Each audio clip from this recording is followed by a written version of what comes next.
우리가 지난주에 이 고린도 교회에 모든 것이 가하나 모든 것이 다 유익한 것이 아니요 다른 것에 얽매이지 아니하고 살아가는 인생을 살아야 되겠다. 그것이 무엇이냐? 우리 자신을 하나님께 거룩한 성전으로 드리는 것이다. 그런 말씀을 드렸습니다. 이제 그 고린도 교인들의 그 이원론적 사고 방식, 그게 참 오래도록 그들이 그런 이 가치관 속에서 세계관 속에서 살아왔기 때문에 금방 달라지지는 않는 것 같아요. 그 이원론이라고 하는 것이 세상에는 선한 신과 악신이 있고 영이 있고 물질이 있어요. 영과 선한 신은 우리가 따라가야 되지만은 이 악신과 물질, 육체 이런 것들은 벗어버려야 된다. 이런 생각을 가지고 있는 거죠.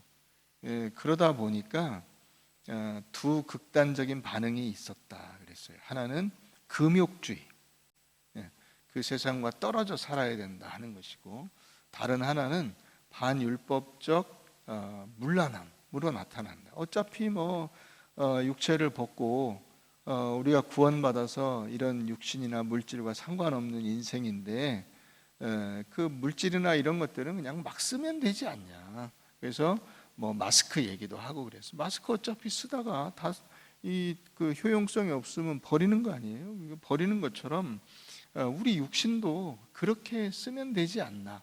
자기 욕심을 따라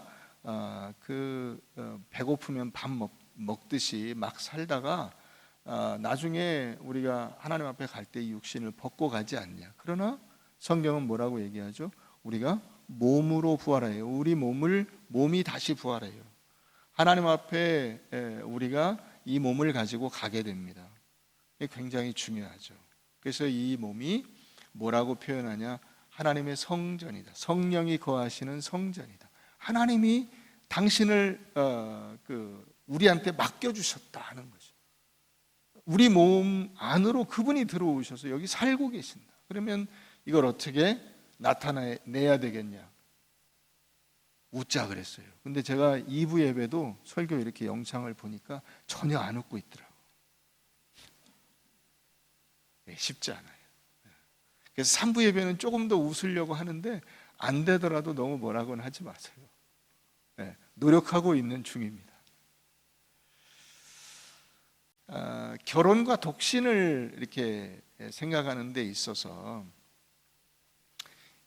이 성경의 관점에서 이렇게 지적하고 있는 부분들이 있어요. 우리가 이제 하나님께서 우리에게 말씀하시는 바가 뭐냐 했을 때 우리가 일반적으로 그냥 세상에서 말하는 그 결혼과 독신 혹은 자녀 출산 이런 것들에 관한 이야기에는 어떤 관점에서 이걸 풀어가냐면 나한테 유리하냐, 나한테 손해가 되냐 하는 관점에서 이걸 풀어가요. 결혼을 하면 나한테 유리하냐, 자녀를 낳으면 나한테 유리하냐? 전혀 유리하지 않다. 오히려 손해다. 내가 가진 그 자원이, 운용할 수 있는 자원이 얼마 안 되는데 그 얼마 안 되는 자원으로 결혼하고 무슨 애 낳고 막 애 키우고 하는데 그걸 다 써버리면 그럼 내 인생은 뭐냐? 하나도 도움이 안 되지 않냐? 이렇게 생각을 하는 거죠. 그러나 여러분, 우리의 인생을 그런 관점에서 접근을 한다 해서 문제가 해결된다고 볼 수는 없어요. 왜냐하면 우리 인생은 너무나 많은 요인들이 이렇게 연결이 돼 있어요. 그러니까 결혼을 하거나 하지 않는다고 해서 내가 운용할 수 있는 자원이 무진장 늘어나거나 자녀를 키우지 않는다고 해서 내가 운용할 수 있는 자원이 넉넉하게 남아있질 않아요. 굉장히 많은 요인들이 얽혀 있어서 결혼을 했든 안 했든 인생 자체가 살아가기가 힘들고 어려운 것이 변함이 없는 사실이에요. 결혼을 안 했다고 해서 인생이 널널해집니까? 자녀를 안 키운다고 해서 돈이 갑자기 그 자녀를 키우는 것만큼 드는 돈이 쌓입니까? 전혀 아닙니다. 그럼 자녀 안 키우면 다 부자가 되게요? 그렇지 않죠. 그렇지 않아요. 기본적으로 여러분, 성경은 인간이 죄로 인해서 타락하고 그 죄로 인해서 고난을 받는 것이다 하는 것을 말씀해 주고 있어요. 우리에게 닥치는 어려움과 고난들이 죄로 인해서 인간이 가지고 있는 근본적인 한계에 늘 부딪혀 있는 거예요.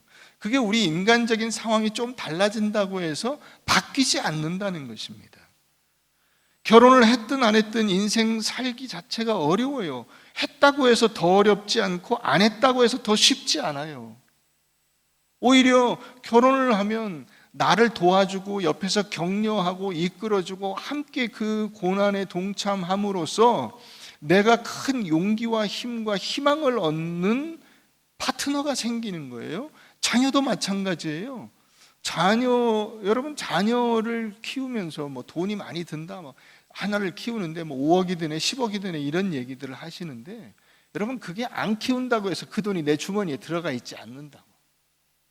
그죠? 오히려 사실은 5억보다 훨씬 더 큰 50억만큼, 500억만큼의 기쁨과 즐거움과 보람과 든든함이 여러분들에게 있는 거예요. 자녀들이 여러분들에게 한 효도, 가장 큰 효도는 그 태어나서 그 걷고 유치원 가고 초등학교 가고 중학교 가고 할 때 이미 다 했어요.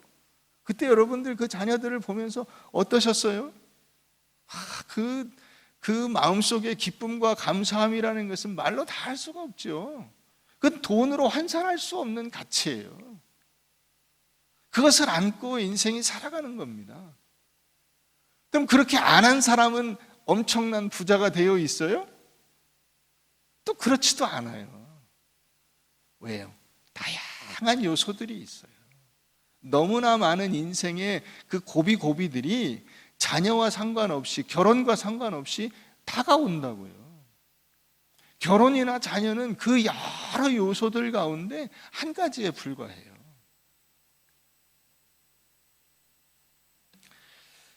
그러니까 그리스도인들이 인생을 사는 데 있어서 아내나 남편이나 자식이나, 혹은 그걸 이제 좀 확대하면 무슨 직장이나 주변에 있는 사람들이나, 이런 모든 것들이 방해가 되지 않는다 하는 거예요. 방해가 되지 않는다. 오히려 그런 것들은 나를 하나님의 사람으로 세우는데 도움이 되기 위해서, 도움이 될 수 있도록 하나님이 주신 그런 은혜로운 과정이에요. 제가 이제 매일같이 운동을 하려고 애를 쓰는데 등산을 요즘에는 열심히 다니고 있어요. 뭐 그렇다 그래서 뭐 등산을 하루 종일 할 수는 없잖아요. 시간이 없기 때문에. 이 뒤에 불곡산 가면 최고예요. 1시간에 불곡산 정상까지 갔다 올 수가 있어요. 그럼 딱 60분 걸려요, 제 걸음으로. 그런데 여러분, 등산을 갈 때 이제 복장을 차리잖아요. 그러면 등산 뭐 자켓, 안에 티셔츠, 바지, 모자, 스틱, 등산화, 이런 것들을 이제 뭐 입고 갈 수가 있겠죠. 그 중에 제일 중요한 게, 여러분들이 만약에 돈이 30만 원 있어요. 그러면 어디에 투자하시겠어요? 어디에? 그 중에서, 그 복장 중에서.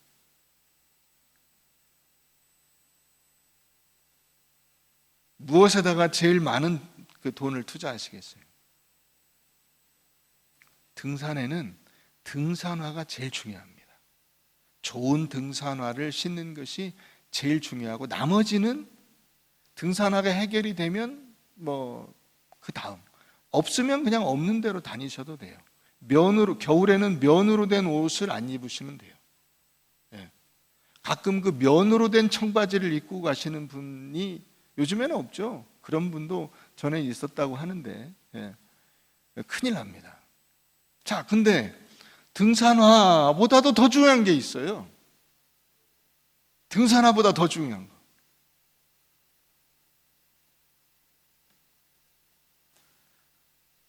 등산을 할 수 있는 체력이 돼야죠. 그게 등산화보다 더 중요하죠. 심지어 맨발로 올라갈 수도 있잖아요. 근데 체력이 안 되면 못 올라가요. 몸의 상태가 안 되면 못 올라가요. 등산을 왜 하냐? 그런 체력을 기르기 위해서, 몸을 건강하게 하기 위해서 등산을 하는 것이고, 등산화가 필요한 거예요. 등산 복장이 그래서 필요한 거죠. 결혼, 독신, 자녀 이런 것도 마찬가지예요. 그게 결국은 무엇을 위한 것이냐면, 결혼 그 자체, 혹은 독신 그 자체, 혹은 자녀 그 자체가 문제가 아니라 결국은 무엇을 위한 거예요? 내 신앙을 하나님 앞에서 더욱 든든히 세우기 위한 과정일 뿐이에요. 수능 시험 보러 가는데 이 패딩을 입고 갈 수도 있고 가죽 잠바 입고 갈 수도 있어요. 근데 뭐가 중요한 거죠? 시험 잘 보는 게 중요한 거지. 패딩을 입었든 가죽 잠바 입었든 그게 뭔 상관이 있어요. 시험을 잘 봐야지. 그죠? 결혼을 했냐 안 했냐, 자녀가 있냐 없냐, 이건 사실 결정적인 요인이 아니에요. 하나님 앞에 우리가 저는 결혼했습니다, 저는 그러니까 구원받은 거죠, 그거 아니잖아요. 그죠? 저는 결혼 안 했습니다, 그러니까 저는 구원 못 받죠, 그것도 아니잖아요. 전 자녀가 있습니다, 그러니까 하나님께서 저를 구원해 주시는 거죠, 그거 아니잖아요. 반대도 아니고요. 이거죠.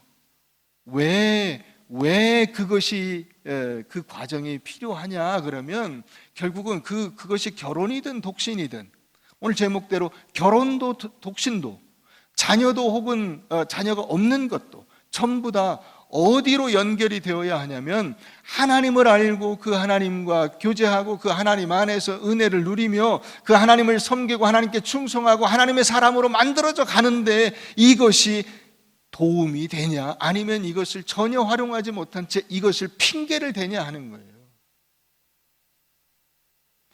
그러니까 여러분, 결혼했냐? 오늘 본문에서 사도 바울이 말하는 것은 무엇이냐면, 결혼했어? 그러면 결혼한 사람으로서 책임을 다해라. 아내나 남편으로서 예수님과 교회의 관계와 같이 서로 사랑하고 섬기고 아끼고 헌신해서 하나님의 몸된 교회와 같이, 그리고 그 교회의 주님과 같이 그 관계로 서로를 만들어 가라. 만약에 결혼을 안 했다면 오케이, 좋다 이거예요.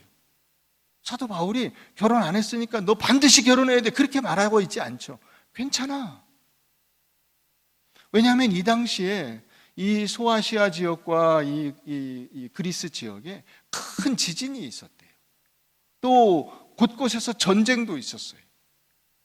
그러니까 결혼이 무의미하다는 뜻이 아니에요. 의미가 없어서 하지 말라, 너 혼자 목숨 부지하기도 어렵다, 그런 의미가 아니라, 결혼이라고 하는 것이, 가정을 이루는 것이 굉장히 중요한 가치인데, 그런 어려운 상황에서 하나님 잘 섬기고 곧 주님 오실 때가 다 되어가는 것 같은데, 이렇게 지진이 나고 막 전쟁이 일어나고 하는 거 보니까 굉장히 지금 위급하고 주님 오실 때가 되었다는 그 예언이 지금 들어맞는 것 같은데, 섣불리 결혼해서 결혼 생활도 제대로 못하고 신앙 생활도 제대로 못하고 주님 오시는 것 준비하는 일도 제대로 안 되면 어떡하냐.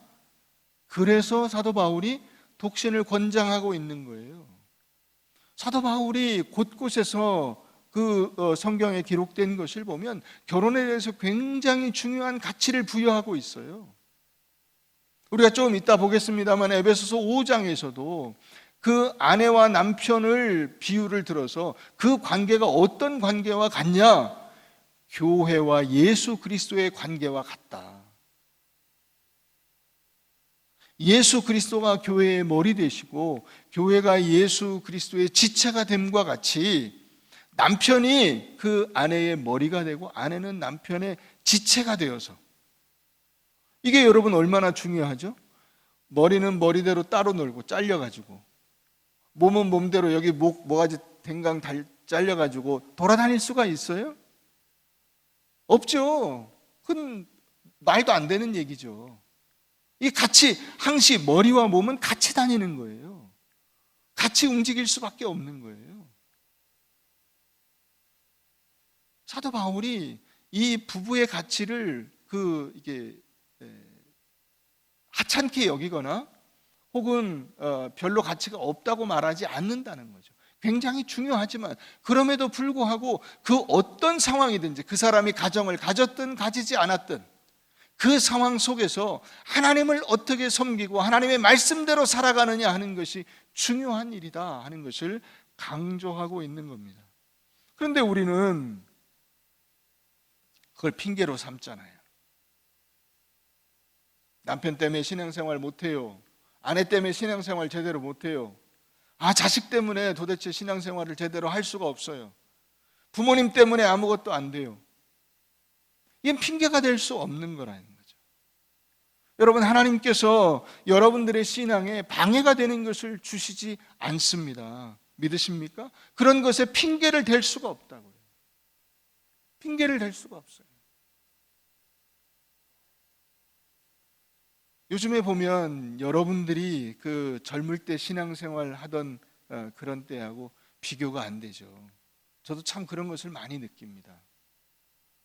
저희도 아이가 그 연년생이에요. 18개월 차인데 그 아이 둘을 데리고 저희 집사람이 진짜 다 했어요.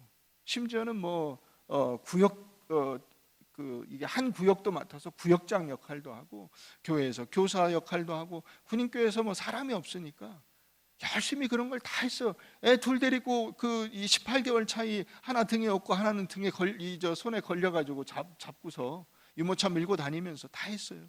근데 어떻게 하고 있죠? 핑계를 대고 있는 경우가 많아요. 아이가 하나 생겨서 아무것도 할 수가 없어요. 둘 생기면 아예 꼼짝도 못해요. 나갈 수가 없어요. 어떻게 먹고 사는지는 모르겠어요. 하여튼 이게 어느 순간 우리의 신앙들이 자꾸만 무언가 내가 핑계댈 것들이 있으면 그 핑계댈 것에 그냥 그 상황을 이렇게 돌려버리는 거예요. 왜 결혼에 대해서 금욕적인 요구가 있느냐 하는 것도 우리가 생각을 해보면 거기에 한 방에 해결을 하려고 하는 거예요. 한 방에. 결혼 안 하면 가장 신앙적인 상태다. 이렇게 인간 본성이 가지고 있는 그 종교심에 그냥 이게 넘겨버리는 거예요. 여러분, 그러니까 신부와 목사 중에 누가 더 신앙적인 사람 같습니까? 신부가 더 신앙적인 사람 같죠. 왜요? 안 했으니까요. 그 금욕적인 이 관점을 가지고 보는 거예요. 사람들이. 수녀와 권사 중에 누가 더 신앙적인 사람 같습니까? 수녀가 더 신앙적인 사람 같죠. 결혼도 안 하고 저렇게 헌신한다 이거죠. 근데 그건 문제가 아니라고요. 여러분들이 오늘 말씀을 여러분 잘 이해하셔야 돼요. 그건 중요한 게 아니에요. 결혼할 수도 있고 안 할 수도 있어요. 결혼했다는 것이 더 신앙적인 것이 아니고 결혼 안 했다는 것이 더 신앙적인 게 아니고 어떤 신앙을 향해서 그 사람이 살아가고 있느냐 하는 것이 훨씬 더 중요한 거예요. 우리가 여러분 신앙생활에서 한 방에 해결하려고 하는 생각들이 많아요. 그래서 옛날에는 다 그런 건 아닙니다. 그냥 이 지금 말씀드리는 관점에서 이야기하면 철야기도 오늘 밤에 막 소나무 뿌리 하나 붙잡아가지고 철야기도 해서 문제를 해결한다, 하나님께 응답받는다 이런 생각들이 많았어요. 금식기도. 제가 아는 분 중에는 40일 금식기도 3번 한 분도 있어요. 그걸 가지고 얼마나 자랑을 하는지. 그래서 그분이 훌륭한 목사님이 됐냐? 그렇지 않아요.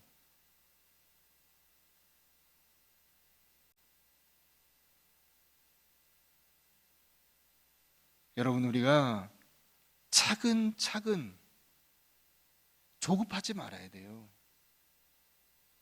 인생은 단거리 경주가 아니에요. 신앙생활도 마찬가지예요. 결혼했다고 해서 신앙의 어떤 문제가 해결되지 않고 결혼을 안 했다고 해서 신앙의 어떤 문제를 해결받을 수가 없어요. 그것과 상관이 없어요.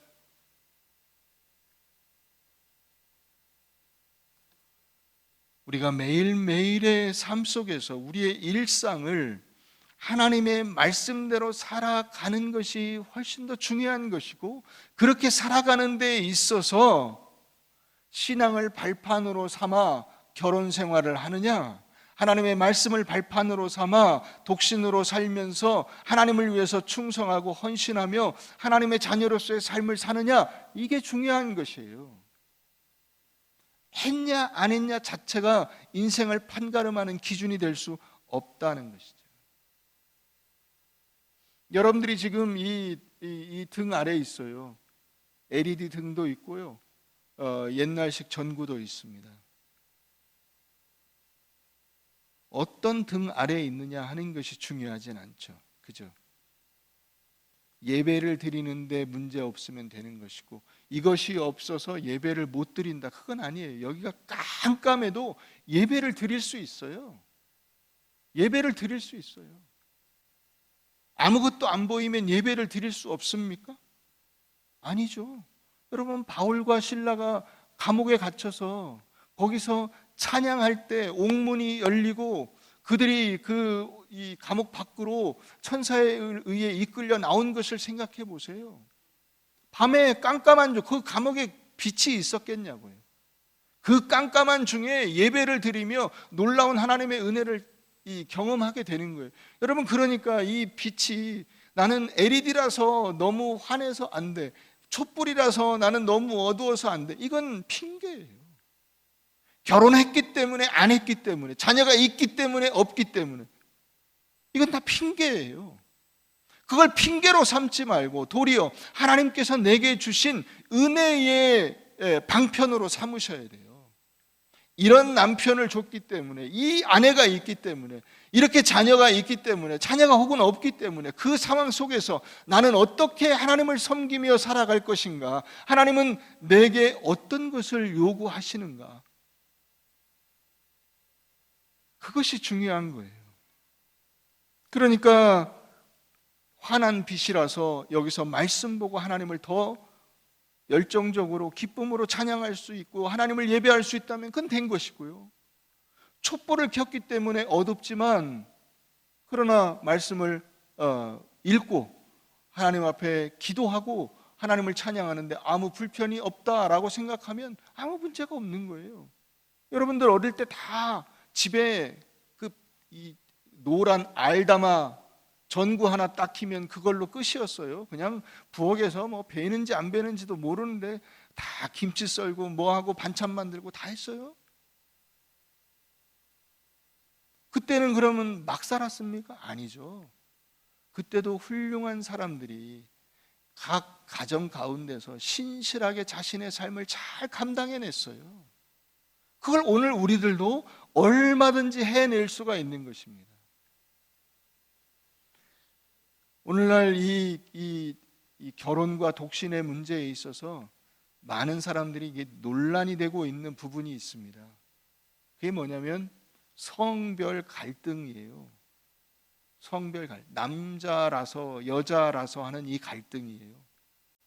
최근에 이제 어떤 무슨 사건이 있었죠. 그 층간 소음 때문에 칼부림이 있었는데 그 현장에 여자 경찰이 도망을 갔다. 그래서 여자 경찰 쓸데없다, 그런가요? 밑에 남자 경찰이 있었는데 그건 어떻게 해요? 그 사람은 뭐예요? 여러분, 미국에도 여자 경찰들이 있습니다. 그 여자 경찰들은 어떻게 하고 있죠? 완력이 약한데 총을 쏘죠. 총을 쏩니다. 그 자리에 있던 여경도 여러 가지 장비를 가지고 있었대요. 그걸 제대로 쓰는 훈련을 못 받은 거예요. 훈련을 시키면 되죠. 그걸로 안 되면 총을 쏘면 됩니다. 우리나라도 얼마든지 총을 쓸 수가 있어요. 힘이 약한 여자는 훈련을 했음에도 불구하고 기본적인 힘이 약하니까 그럼 어떻게 하면 좋냐? 총을 쓰면 되죠. 그렇잖아요. 이게 문제가 안 돼야 되는데 그걸 어디로 끌고 가죠?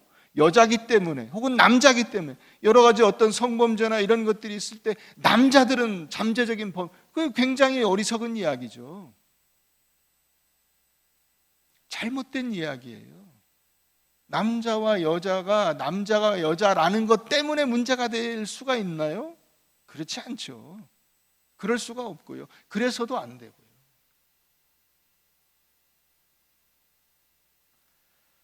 성경은 그 남자와 여자에 대한 입장이 확고해요. 그것은 남자와 여자가 둘 다 하나님의 형상으로 지음받았으며 그 남자와 여자 사이에 질서가 있다는 거예요. 질서. 이 질서는 우열이 아닙니다. 우월감을 가지거나 혹은 열등하다 이게 아니에요. 남자와 여자 사이에는 우열이 없어요. 우열이 없어요. 그런 점에서는 평등해요. 그런데 이것이 이 수치적인 평등은 아니에요. 남자와 여자가 기본적으로 차이가 있잖아요. 남자는 아이를 못 낳고 여자는 힘이 약하잖아요. 그걸 수치로 계산해서 열등하다, 우월하다 이렇게 이야기할 수가 없는 거예요. 근본적으로 역할이 달라요. 역할이 달라요. 그 역할을 똑같이 하는 것이 사회적 평등이라고 착각하는 사람들이 있더라고. 그렇지 않죠. 그렇지 않아요. 남자가 집에서 주부 역할을 하는 것이 자연스럽습니까? 아니죠. 여자가 밖에 나가서 노가다 하는 게 자연스러워요? 아니죠. 전혀 달라요. 기본적인 역할 자체가 힘이 다르고 이렇게 마음을 쓰고 대화를 하고 사람의 어떤 그 감정을 파악해내고 이런 것들이 다 달라요. 그것을 인정하지 않고 그냥 무조건적으로 이게 기계적인 평등을 갖다 대는 것은 잘못된 거예요. 근데 이걸 자꾸 사회에서 부추기고 있죠. 여러분, 그런데 휩쓸려 다니시면 안 됩니다. 제가 전에 그런 말씀을 드린 적이 있어요. 인생은 무대와 같아요. 여러분들은 그 무대에서 그 연기를 하는 배우예요. 배우. 그 배우에게 맡겨진 역할이 있어요. 이 역할을 다른 사람이 가지고 있는 역할을 자꾸 달라고 할 필요가 없어요. 내 역할을 잘하면 돼요. 내 역할을. 여러분, 배너라고 하는 영화 보셨죠? 혹시 안 보신 분들이 계시면은 오늘 예배 끝나고 집에 가서 당장 보세요. 당장 배너라는 영화를 보세요.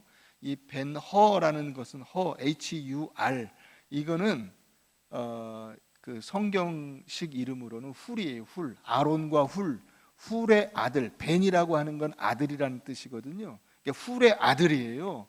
이 훌 자손의 훌 가문의 아들로 태어난 이 베너라고 하는 사람에게 일어난 일을 그린 거죠. 그런데 여러분, 그 영화에서 베너가 거의 대부분의 시간을 그 소비한 그 역할이 뭐였냐면 노예 역할이었어요. 노예로 전락하게 되고 노예로 끌려가서 배 밑에서 그 배를 젓고 그 다음에 거기서 그 사령관을 구해가지고 로마 황제 앞에까지 갔다가 다시 돌아오고 하는 이런 장면, 그 대부분이 노예 역할이에요. 자, 그런데 그 영화에서 그냥 가장 높은 역할은 어떤 역할이에요? 사회적으로 지위가 높은 역할. 무슨 역할이에요? 베너 말고 그 영화 안에서 배역 중에 로마 황제죠. 로마 황제가 제일 높은 역할이죠. 근데 여러분, 로마 황제는 출연료를 10만 원 받아요. 근데 이 그 주인공 한 베너, 찰턴 헤스턴은 출연료를 얼마 받았냐면 그 당시 돈으로요, 60년대 말에 30만 달러를 받았어요. 우리 돈으로 30억인데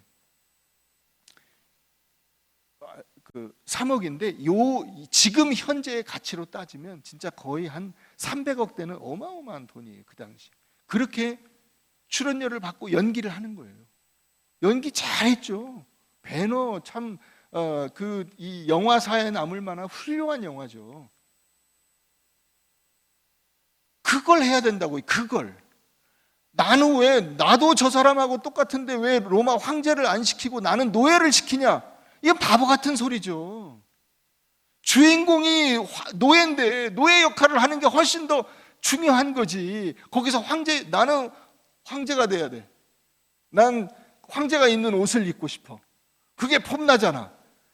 10만 원짜리 역할을 하는 거죠. 그거는 그런 거 아니에요. 남자와 여자의 역할이라는 것도 마찬가지예요. 각각의 배역을 맡은 거예요. 여러분들의 인생에서 그 배역을 멋있게 하세요. 남의 배역을 탐내지 마시고, 다른 사람이 올라간 그 직위에 나는 못 올라갔다, 나는 왜 안 시켜주냐, 그 바보 같은 얘기예요.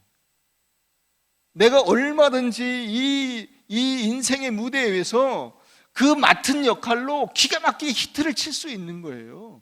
야, 진짜 연기 잘한다, 훌륭하다, 어떻게 저 자리에서 저런 표정과 저런 말을, 저런 행동을 할 수가 있냐, 야, 기가 막히다. 그렇게 가야지. 야, 저 사람 감투가 멋있네, 야, 저 감투 얼마짜리냐, 이건 꽝이죠. 자기가 한 게 없잖아요.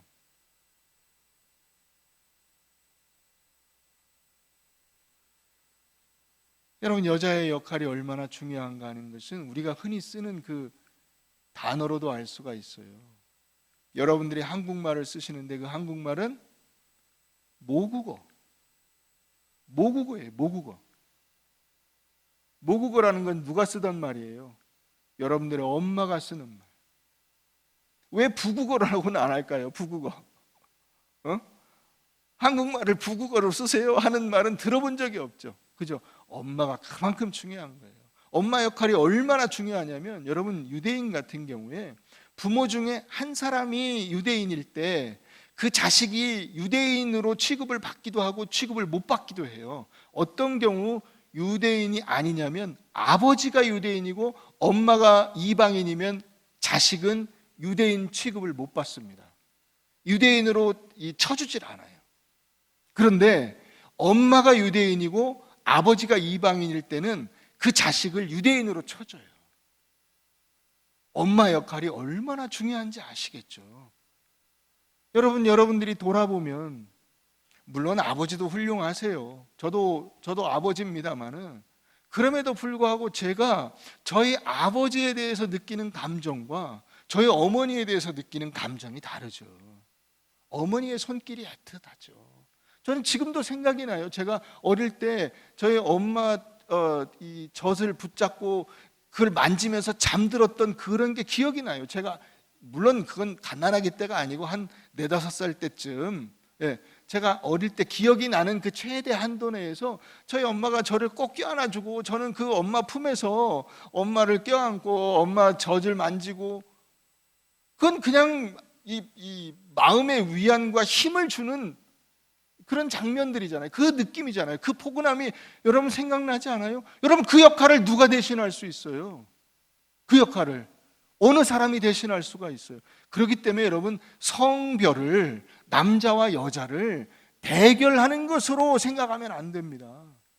그런 것을 부추기는 사람들하고는 얘기를 하지 마세요. 그건 인간이 살아가는 근본적인 원리를 알지 못하는 거예요.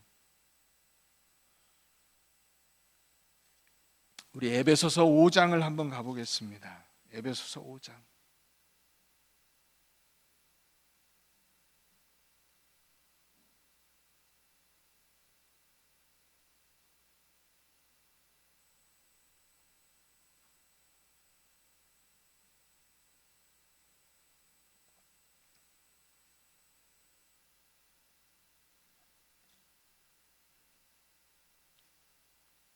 22절입니다. 에베소 5장 22절. 아내들이여 자기 남편에게 복종하기를 주께 하듯 하라. 이는 남편이 아내의 머리됨이 그리스도께서 교회의 머리됨과 같음이니 그가 바로 몸의 구주시니라. 그러므로 교회가 그리스도에게 하듯 아내들도 범사에 자기 남편에게 복종할지니라. 남편들아, 아내 사랑하기를 그리스도께서 교회를 사랑하시고 그 교회를 위하여 자신을 주심같이 하라. 이는 곧 물로 씻어 말씀으로 깨끗하게 하사 거룩하게 하시고 자기 앞에 영광스러운 교회로 세우사 티나 주름 잡힌 것이나 이런 것들이 없이 거룩하고 흠이 없게 하려 하심이라. 이와 같이 남편들도 자기 아내 사랑하기를 자기 자신과 같이 할지니 자기 아내를 사랑하는 자는 자기를 사랑하는 것이라. 누구든지 언제나 자기 육체를 미워하지 않고 오직 양육하여 보호하기를 그리스도께서 교회에게 함과 같이 하나니 우리는 그 몸의 지체임이라. 그러므로 사람이 부모를 떠나 그의 아내와 합하여 그 둘이 한 육체가 될지니 이 비밀이 크도다. 나는 그리스도와 교회에 대하여 말하노라. 그러나 너희도 각각 자기의 아내 사랑하기를 자신같이 하고 아내도 자기 남편을 존경하라. 여러분, 여기서 예수님께서 물론 아내와 남편을 들어서 이야기해요. 그러나 이것은 조금 더 확대시켜 보면 우리 교회 안에서 성도들 모두가 서로를 향해서 가지는 마음이어야 되는 거죠. 서로 존경하고 서로 사랑하고, 그죠? 서로 한 몸으로 여기고. 왜요? 우리가 그리스도 안에서 한 지체이기 때문에. 한 지체이기 때문에. 이게 결혼이나 독신에 상관없이 우리가 가져야 되는 근본적인 인간의 삶에 대한 원리예요. 그러니까 네가 결혼해야 돼라는 것은 절대적인 원리는 아니에요. 성경에서 얼마든지 독신을 용인하고 있어요. 그러나 그 독신이 무엇 때문인가 했을 때 나를 만족시키기 위한 것이냐? 그건 잘못된 거다. 내가 편하게 살기 위해서 독신이냐? 그건 아니다. 그 얘기예요. 내 인생에 하나님이 주인이냐? 내가 과연 하나님을 따라 그 말씀에 순종하는 삶을 살아가고 있느냐? 이걸 점검해 봐야죠.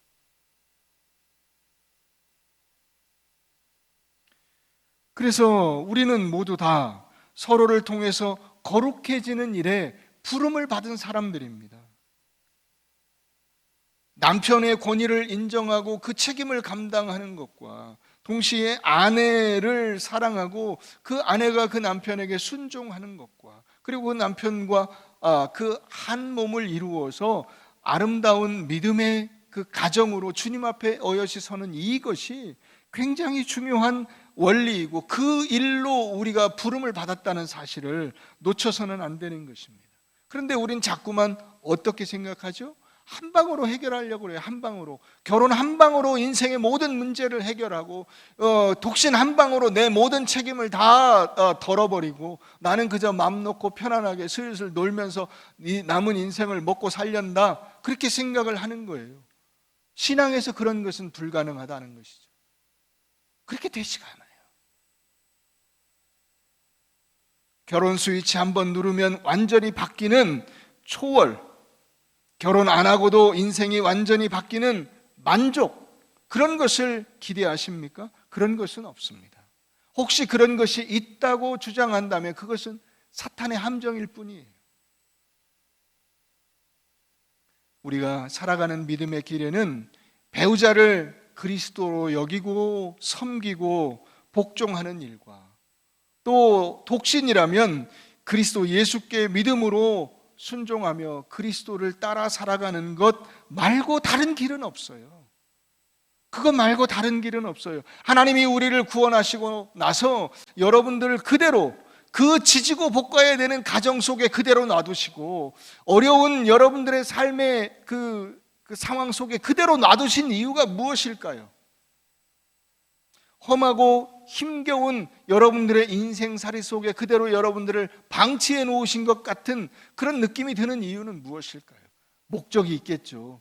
그것은 바로 여러분들로 하여금 예수 그리스도를 따라 여러분들이 져야 할 십자가를 지시고 묵묵히 그곳에서 여러분들의 아내와 남편 혹은 주변에 있는 여러분들의 이웃들을 하나님 앞으로 인도해내는 그 거룩한 사명을 감당해낼 수 있도록 하기 위함입니다. 사랑하는 성도 여러분, 우리 인생은 하나님의 공평하심과 지혜로우심과 능력과 은혜에 감사하는 데 있습니다. 그러므로 여러분들의 현재의 삶의 상황에 대한 불평을 그치시고 여러분들에게 하나님이 주신 귀한 책임 잘 감당하심으로 승리하게 되시기를 주의 이름으로 축원합니다.